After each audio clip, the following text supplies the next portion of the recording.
340B, 247 pages, 12,000 square kilometers, leaked Greenland mining contracts just went viral at 65 M views. Tonight, a leaked internal document allegedly from a Greenland mining consortium claims that foreign corporations have secured illegal extraction rights worth $340 billion in rare earth minerals through bribery networks reaching the highest levels of Danish and Greenlandic governance. The document, uploaded to an anonymous whistleblower platform 96 hours ago, has ignited a firestorm across social media with over 65 million views and counting. Politicians are demanding investigations. Environmental groups are calling for immediate moratoriums. And intelligence agencies across 3 continents are now scrambling to verify whether this represents the largest resource theft scandal in Arctic history or the most sophisticated disinformation campaign ever targeting Greenland's sovereignty debate. If you want to see how deep this goes, hit like right now. 11:32 p.m. Nuuk, Greenland. The capital city sleeps under the aurora borealis, green ribbons of light rippling across a sky so clear you can see the curve of the earth. Inside a nondescript office building near the harbor, a laptop screen glows in the darkness. A government geologist named Henrik Mortensen stares at a PDF file that appeared in his encrypted email inbox 4 hours earlier. The subject line reads, "They sold us before we even knew we were for sale." The document is 247 pages. It contains what appear to be signed contracts between shell companies registered in Singapore, the Cayman Islands, and Luxembourg, and a consortium of mining corporations with headquarters in Beijing, Toronto, and Sydney. The contracts detail mineral extraction rights across 12,000 square kilometers of Greenland's interior, territories rich in neodymium, dysprosium, and other rare earth elements essential for electric vehicle batteries, wind turbines, and military defense systems. The projected value over 30 years, $340 billion. But the contracts were never disclosed to Greenland's parliament. They were never subjected to environmental impact reviews. And according to the leaked documents, they were secured through a payment network involving offshore accounts, luxury real estate transfers, and consulting fees paid to individuals whose names appear on Greenlandic and Danish government rosters. Mortensen's hands tremble as he scrolls through the pages. He recognizes some of the names. He's worked alongside these officials, shared coffee, reviewed geological surveys together. And now he's staring at evidence suggesting they sold their nation's future for wire transfers and property deeds.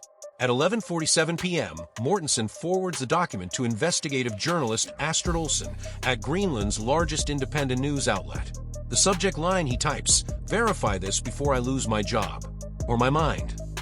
By 2:15 a.m., Olsen has assembled a team. 2 investigative reporters, 1 forensic accountant, 1 digital security analyst. They lock themselves in a soundproof conference room and begin the painstaking work of verification. They cross-reference the shell company registration numbers against corporate databases. They search for the named officials in public records. They analyze the document's metadata to determine when it was created, on what software, and whether the digital signatures show signs of tampering.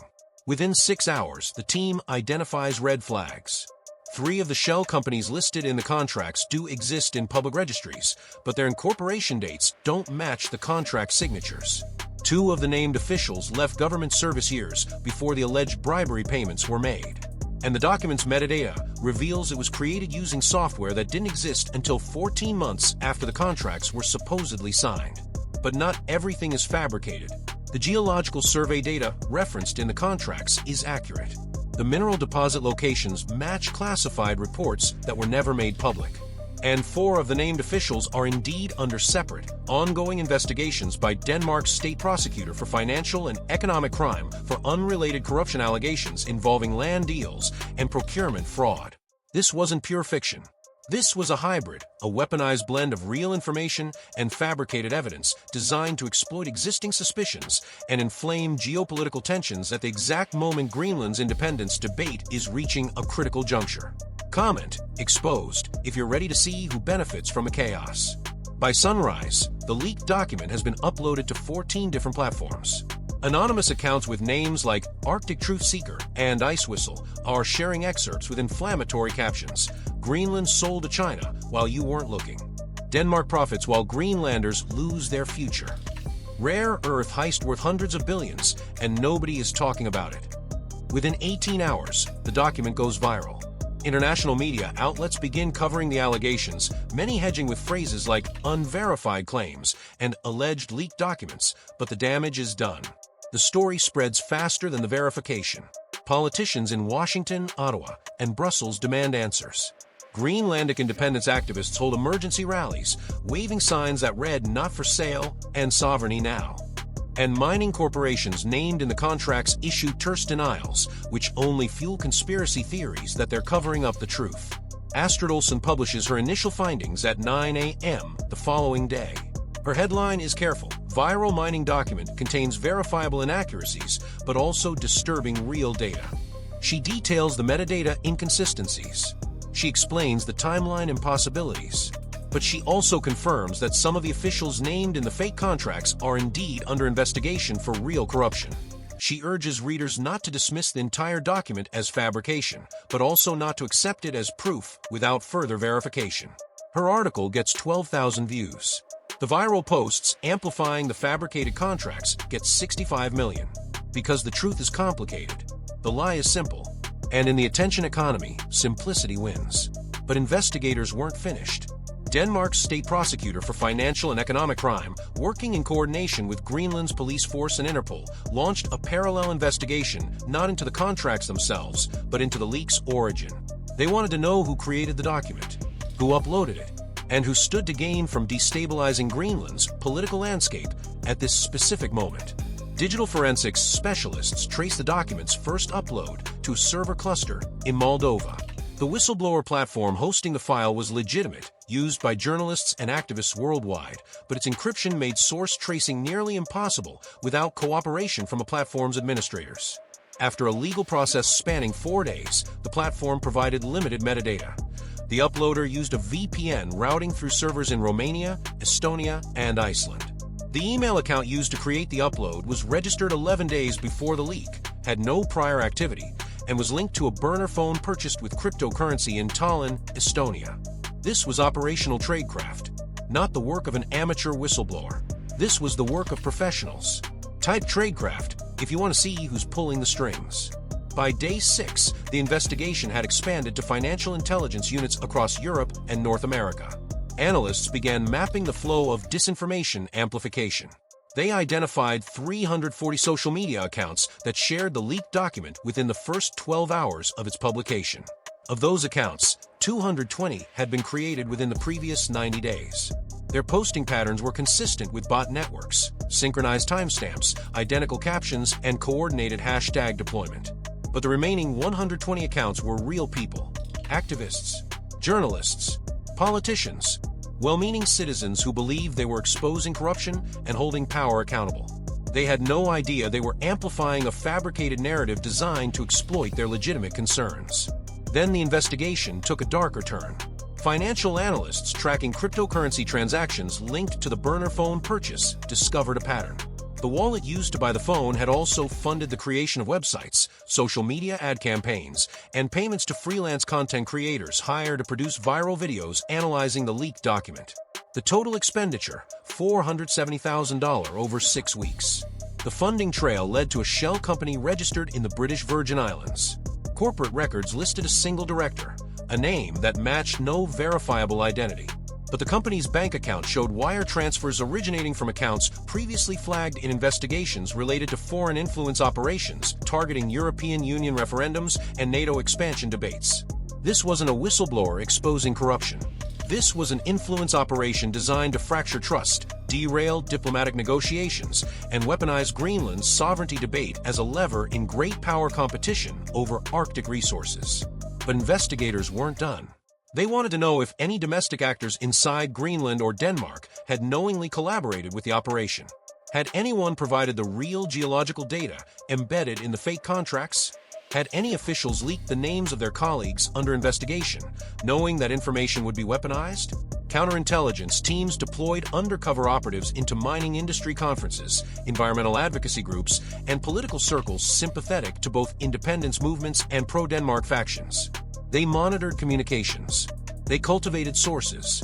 And within 3 weeks, they identified a low-level analyst inside Greenland's Bureau of Minerals and Petroleum who had accessed classified geological surveys during the same time frame the leaked document was being constructed. The analyst's name was Jonas Kraus. He was 34 years old. He had worked in the Bureau for 6 years, and his financial records showed a cryptocurrency deposit of $18,000 made to a wallet he controlled just 5 days before the document was uploaded. Kraus wasn't a mastermind. He was a pawn, a low-paid government worker with mounting debt, a young family, and an encrypted message offering easy money for information that the public deserves to know. He didn't create the fake contracts.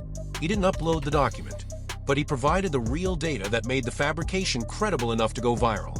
On a cold morning in early November, Danish special investigators arrested Kraus at his home in Nuuk.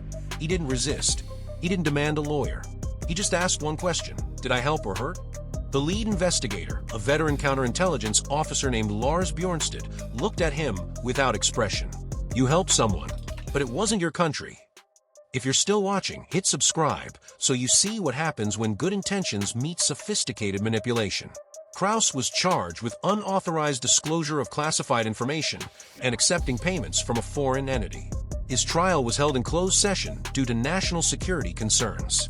He was sentenced to 4 years in prison, reduced to 2, with parole eligibility after 18 months in exchange for full cooperation with ongoing investigations.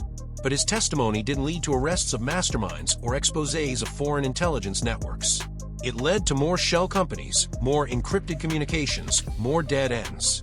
The operation was designed with compartmentalization. Kraus never met his handlers. He never knew their real names. He communicated through encrypted apps that auto-deleted messages. He received payments in cryptocurrency that was immediately laundered through mixers and decentralized exchanges. The people who designed the operation had vanished into the architecture of modern information warfare, leaving behind only the chaos they intended to create. And the chaos was profound. Greenland's parliament launched a formal inquiry into mining contracts, not because the leaked document was verified, but because public pressure demanded action. The inquiry consumed thousands of hours of legislative time, diverted resources from actual governance, and deepened partisan divides between pro-independence and pro-Denmark factions. Trust in government officials plummeted. Environmental groups and mining corporations clashed in protests that turned violent. And foreign powers watched with satisfaction as a strategically vital territory descended into political paralysis. Meanwhile, the 4 officials who were under legitimate investigation for unrelated corruption were tried and convicted in separate proceedings. 2 received prison sentences. 2 were fined and barred from public service. Their crimes were real. Their guilt was proven. But their convictions were overshadowed by the viral scandal, buried in the noise of a fabricated crisis that dominated headlines and social media feeds for months. Astrid Olsen continued her reporting, publishing a 6-part investigative series that meticulously documented the operation's anatomy, the fake contracts, the bot networks, the cryptocurrency funding, the compartmentalized tradecraft. Her work won journalism awards. It was cited in academic papers on disinformation. It was taught in university courses on media literacy. It was read by 48,000 people. The original fabricated leak was viewed by 65 million. Lars Bjornsted retired from counterintelligence work 8 months after Kraus's sentencing. In his final debriefing, he told his superiors something that haunts the case files to this day. We can arrest the middlemen. We can expose the networks. But we can't arrest the algorithm. We can't prosecute the system that rewards lies with visibility and buries truth in complexity. Until we fix that, we're just putting out fires while they burn down the forest. This story is a fictionalized dramatization, but the mechanics it describes are operational realities. Hybrid disinformation campaigns blending real data with fabricated evidence have targeted elections, referendums, and sovereignty debates across the globe. They exploit legitimate grievances. They weaponize justified skepticism. And they succeed not by convincing everyone the lie is true, but by making the truth so complicated that exhaustion replaces engagement. The danger isn't that people believe every leaked document.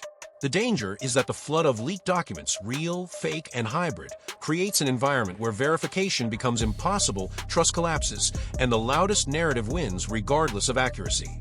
When a $470,000 operation can generate 65 million views and derail months of governance, the return on investment for chaos is undeniable.